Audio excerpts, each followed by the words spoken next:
is Weekend Work on Shade 41st. It's the Bad Boys Radio, Love Dinero, Coach PR, and this is Weekend Sports. I'm going to let PR take over because anybody who knows PR know he loves sports. Go ahead, P. Once they made the call and they said, "Do you want to do this interview?" I'll say, "Hell yeah!" Right? You didn't say hell no. You said hell yeah and jumped off the roof. Did all kind of everything. Yo, he was so excited. Yo, he took so long to answer, he couldn't answer. I'd answer real quick, man. But this guy's a champion. He's an NBA champion. He's going to be in the Hall of Fame. Definitely. He's AKA Mr. Photobomber. You know that. We missed that. AKA Mr. Meme. Chris Bosh. Yo, what's up? Bosh, what's up, man? Oh, man, trying to make it happen, bro. I wanted to start off to see if you was going to give us one of those, those photobomb looks. Let's go. Man, you know what? You know what's funny about that, dude? I started doing that just kind of, just having fun. Because I watched a lot of TV when I was a kid. So walking off the games, we were fortunate enough to be winning a lot of games back then. So you win a lot of games, you start thinking about other things you can do. And every time we were on the court, it was me, Brian, and D on the court doing the post-game interviews. And, I knew it was ESPN and stuff. And I was like, man, because, Brian and D going to get the interviews. They're going to get the prime time joints. That's cool. That's but right. I would just think of like what would look funny to the people, watching TV, and I would do stuff. Then it got out of control after that. It was good. You started a wave. It was like boom, like it got crazy. Classic meme moments though. Yeah, a lot of fun. It made a lot of memes. A lot of fun. Hey, but we're here to talk about you doing. You're retired now, right? Yeah, retired. Man. Well, hold on. Well, a little minute, man. Well, how is it retired life, man? What do you do? Yeah.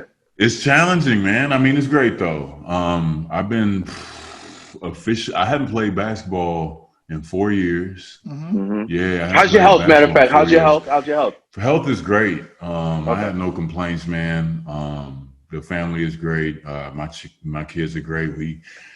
We're doing homeschool every day. My new name is Principal Bosh. You know what I mean? So Principal Bosh. Yeah, it's not a game around here, but. As soon as I was getting used to the retired life, this pandemic happened, and just like everybody else, we kind of had to rearrange everything and figure it out. But we're getting there. Every day we're doing school, finding out ways to stay active and find those one or two places if you walk down the street or drive your car somewhere that you feel safe. Always trying to figure and find those places like that, but.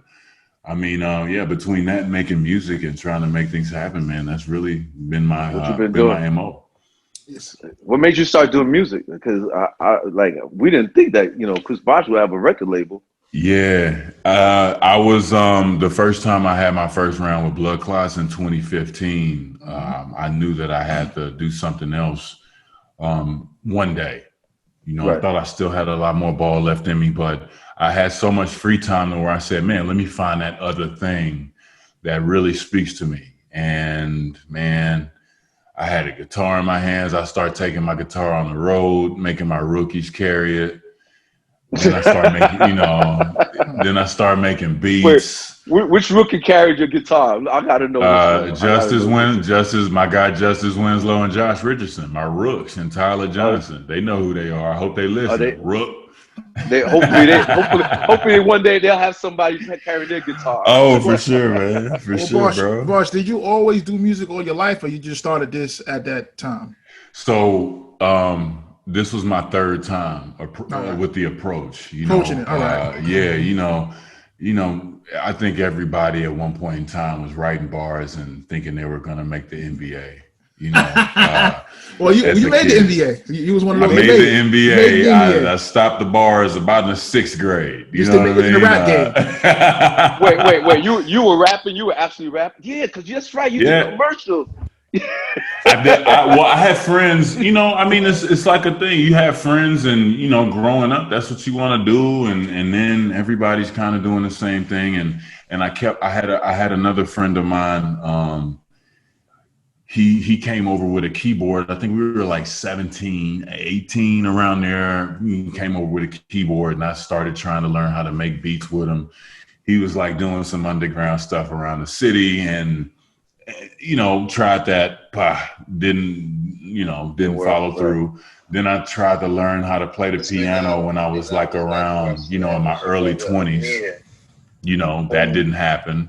It just, and this time, I kept asking myself, well, what am I going to do? And then that's what I wanted to do. So, I answered that question, and as weird as it felt, I just stayed with it and kept pursuing it. All right. You still got 8 bars in you, Bosh? Can we get 8 I don't bars got no way, man. I let the pros do their thing. You know what I mean? I'm like, I'm not trying to get in there. I let the professionals handle what they handle and keep it moving.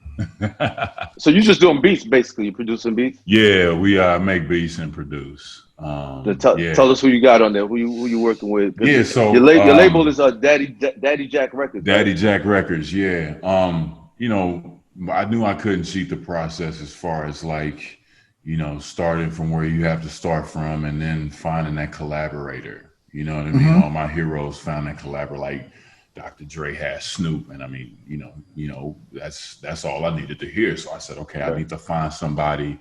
You want to find your Snoop. Yeah, exactly. So I connected with a guy named DZ Brown out of Austin, Texas. I thought his music was incredible. He's a really good dude, great artist, and we started working together. And not only did we connect on just a personal level, but he actually liked the music I was making too. So we found a synergy in that, and we've been working ever since. That was about 2 years ago.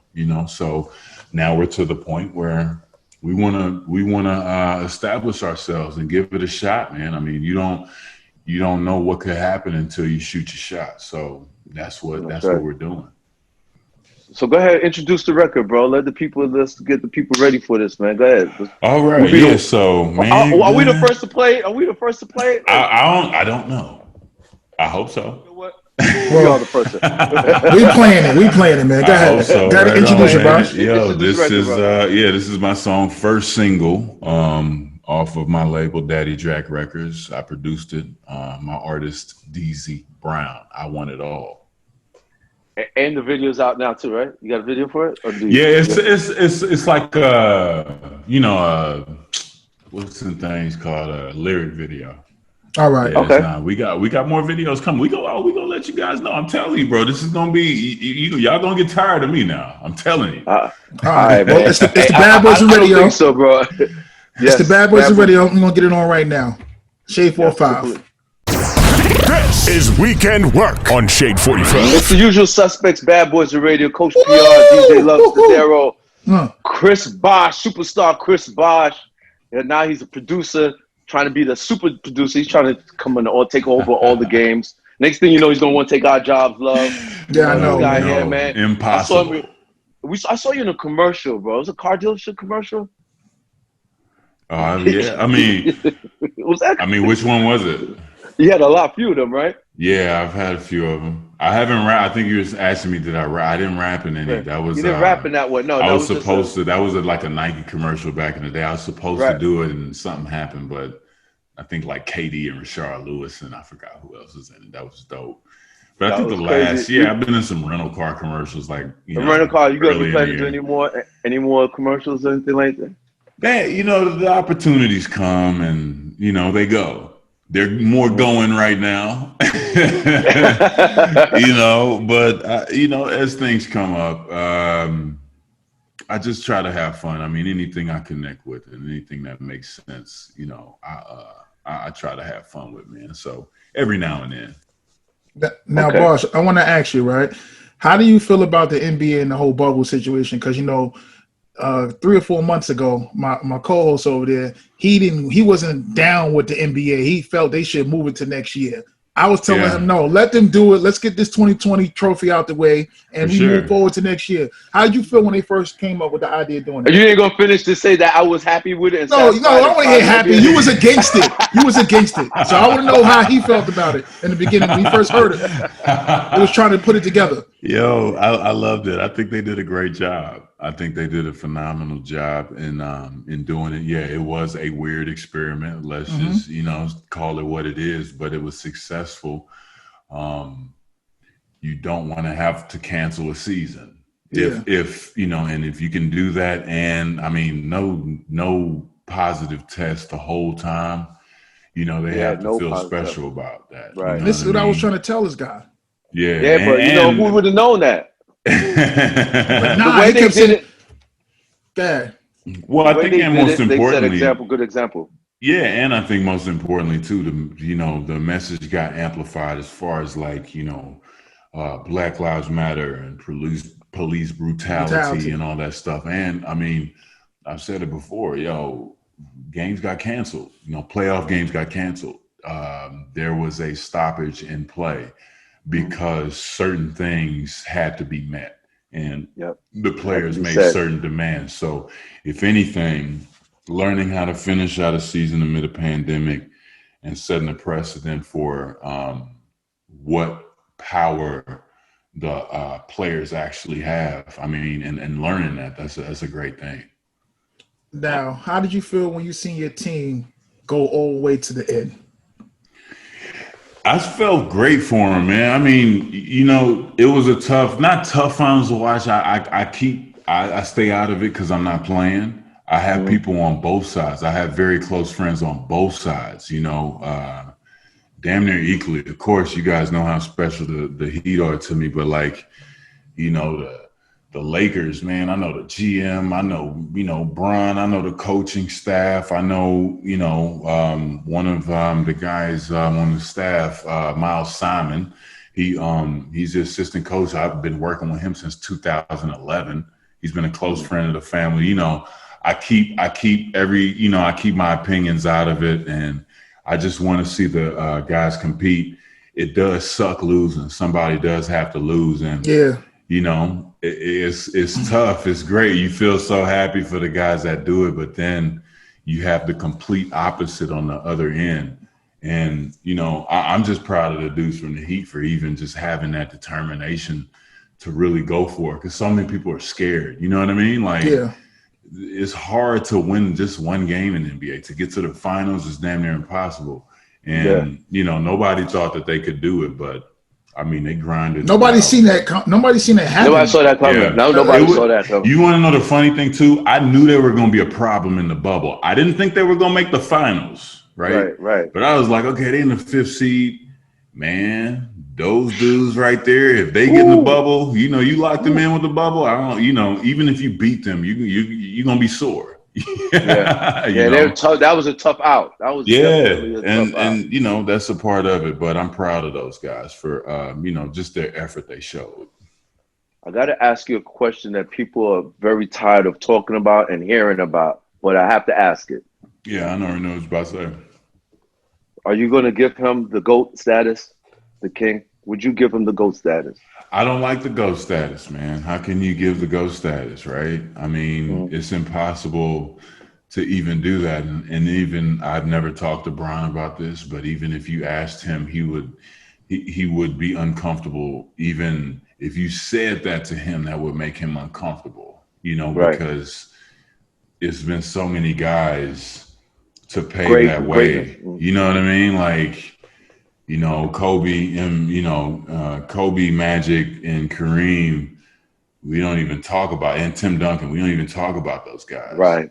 And there's way more, there's other dudes too, so it's fun, right? You can get into an argument with your friends or your girl or whatever. Oh, in the barbershop or something, In the barbershop, it keeps it thriving, you know what I mean? Right. Eventually, some other young dude's gonna come along and hopefully, it'll expand the conversation. But I mean, it's two different players, two different, completely different eras. They exist in their own thing, That's how me and my friend, that's how we came up with it. No, we came up with that. Me and my boy, we came up with that. You know what? Let's just leave them guys alone. Those, if they want to put them on, that's greatness right there. I think Bill Russell, Kobe, Shaq, of course, MJ, Bron, and Tim Duncan, and I'm probably missing one or two more. Just put them over there and just don't even. Yeah, you're right. Put them over there and just leave it like this instead of seeing who's better and who's greater. That's greatness right there. Yeah, that's just all the greatness, man. And I mean, just that's what it is. And I never like, comparing and all that stuff, because it's just you never get anywhere. But it's, like I say, it's fun, right? It's fun. Oh, it definitely is. Yeah, Good arguments, debates and all that. Yeah, it's Right. a good debate. Back to your music. I need to know, what kind of artists are you going to be signing? What's the future looking like for Daddy Jack Records? So, I mean, one of the things I always hear in music is just like a lack of substance and stuff like that. We care about what the message we're putting out. We want to make sure that we're respected. We want to make sure that we're taking all the right steps to establish ourselves, So right now, we just want to be consistent. So me and DZ, we're always cooking up in the lab, making sure, we're not staying ahead of the curve, but we're always, like I say, in the gym, getting up jumpers, because music is crazy because you don't know when you're playing the game. That's right. So we're always in the lab trying to create. We have music that we're putting out to establish the record label. But yeah, one day, for sure, we want to expand the team. I feel that we could do some special things. I still have to see how it's a new land, right? It's a new environment for me. So I'm still learning myself, but I'm confident. I think we can continue to make some great music. And I really feel that everything that we're going to put out and the well-roundedness of the message, people are really gonna take to it and enjoy it. That's dope. That's dope, because I think, like you said, people, a lack of substance. But then again, it seems like substance is being hidden, and what's being popular is just anything. And that's what's really running radio mainstream. Are you caring about radio, or you just want to get your music heard? You gotta care about radio. I think that's that's the ultimate goal, but at the end of the day, I understand where I'm at, and I understand the game as far as like the entry. So I can't expect I'm not trying to go straight to the top, man. I want to be just like every other producer. I want to earn my keep. I want to do what I need to do to establish a record label, like I was saying before. But I want respect in the game, right? And I've talked to so many different people that have, just given me confidence to continue to do what I'm doing. So that gives me hope for just continuing, just to whatever's up here, I'm trying to project that, and that makes me excited. So I think as we go, we'll learn a lot, but then we'll grow at the same time. So that'll be great. Well, I feel you got the cheat code because you're Chris Bosh, so you're gonna stay on stages. You're not gonna do the stuff a regular person that decided going to make beats gonna do. You're skipping past everybody. With that said, yes, you're correct. Yeah, right. You're right. Wait. But let's talk about. I'm glad you brought that up, because there's a lot of ball players that actually jumped into the music game that weren't successful. Like, either rap, produce, that's or rap. labels. But I don't. How many athletes you knew that produced? That's different. Rapping and producing are two different things. Yeah, we had JaVale McGee. He's producing music, and then it's like you didn't hear about it anymore. You know what I mean? Big JaVale was producing. Hey, JaVale, man, send me some beats, dog. See, that's where collabo. But we seen this, right, CB? So what now do you have to say for people that don't look at he's just doing because he got money? Grow with me. Go for the ride with us. This is not, it's not just today. It's not about tomorrow. I see this as a long-term thing. So if you listen now, if you become a fan now, you're going to grow with us. You'll be able to see the growth. I know how hungry I am. And, Kobe was such a huge inspiration to me, bro. He told me he was going to win a Grammy not a Grammy, an Oscar before he won an Oscar. Wow. Like I did not believe him. I didn't believe Kobe. Then he won an Oscar, and then that humbled me. But he put in all the work, and he understood what he was doing. He had a game plan, So I respected that so much, and it inspired me so much. And then with his passing, it's just in there for me. So I'm not doing this just to be popular. I'm not doing this. I be doing this anyway. I mean, you're already popular. So I'm already popular. I be doing this I be doing this anyway. I just want to bring it to the masses. Yeah, I want to do it for the love of it, and I'm working with talented people, and hopefully, one day they can be superstars and take care of their families. There's nothing wrong with what you're doing. You're giving people an opportunity, trying to change somebody else's life. You passing on your blessings to somebody else, opening doors for other people. I don't think nothing wrong with it. Nah, that's very nice of you to say that. I don't even look at it that way. But you are. Like, I'm gonna use that one, bro. Because at the end of the day, you got to you came in and did what you had to do already. You know what I'm saying? So now you going into another venture, and then you're taking you using your opportunities to open the door for other people. Like, there's nothing wrong with that. He can easily chill, right? You can easily sit back and chill, or go get on ESPN one of the shows and commentate, talk. People will see that coming. Doing everybody else.